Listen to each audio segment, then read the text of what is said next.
Well, Gary, the lengthy process of selecting a jury still ongoing. Day 2 is already in the books, and the trial continues for marathon bombing suspect Johar Tsarnaev.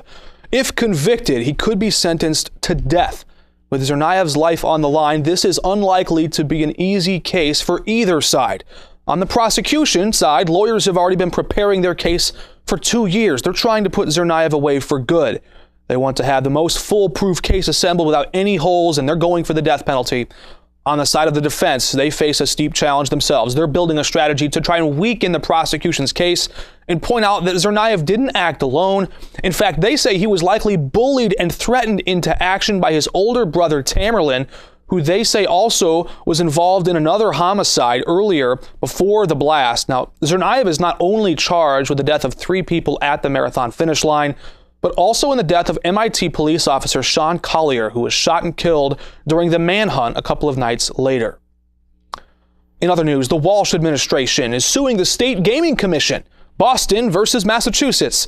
The lawsuit's trying to block the Wynn Resorts Casino project across the Mystic River in Everett. Now, Boston says it should be considered a host community for the Everett Casino because the only access to that site is right through Charlestown. Host community status would give Charlestown a vote on the plan and also likely a sizable stipend of money along with it. Now, the suit also raises several questions about the group that sold the property to Wynn. The lawsuit points the fact out that several of them were under criminal investigation, some of them felons, and that was hidden, that was covered up, that was not disclosed when the property was sold. Now, the Gaming Commission says these issues have already been thoroughly and fairly addressed, and it stands by its position to award a casino license to Wynn. We'll keep you up to date as we learn more. In other news, Charlie Baker is about to move into the corner office on Beacon Hill. The governor-elect begins work in the State House later this week, but it's not the first time he's called that building his place of work. For years, Baker worked for Governors Weld, Cellucci, and also headed up Harvard Pilgrim Healthcare. He's been in that office and in that building with lots of experience working with many of those officials in that arena for years now. And while he hasn't officially held statewide office or been a Beacon Hill lawmaker, that doesn't bother many of the lawmakers already in power. They've developed a close relationship with Baker over the years, and many of them say he's more than qualified for the position. But qualified is one thing, results another.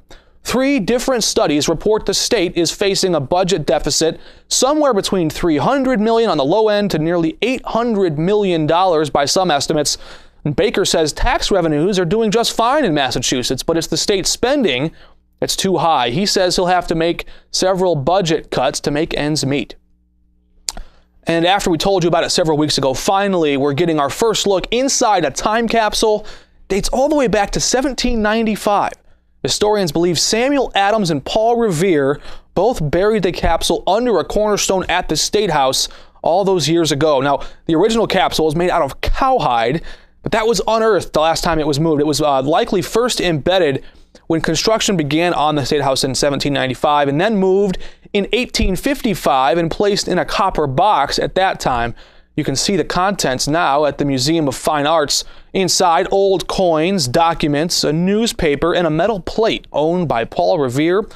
This time around, though, we see this time capsule. The contents aren't exactly in pristine condition. Museum workers believe water probably leaked inside the capsule and contaminated the contents on some level.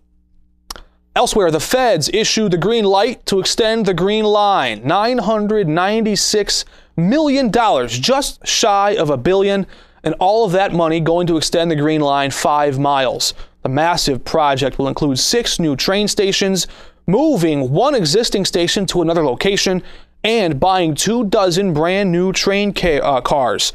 The Commonwealth will have to pay for the rest of the $2.3 billion project. But Senator Elizabeth Warren says that project could create as many as 700 short-term construction jobs. Many residents living near Somerville, Medford, Cambridge, they're all concerned this could end up costing them directly. A price tag that big, $2.3 billion, someone's got to pay for it. Back in the 80s, many people have a memory of the Red Line extension project from Harvard Square to Alewife Station. That pushed housing and rental costs up along the route through Cambridge and Somerville. This time around, the $2.3 billion project is one of Governor Patrick's last spending projects to hit the books just on his way out, right as Governor-elect Charlie Baker prepares to balance the budget and deal with a nearly $1 billion budget deficit.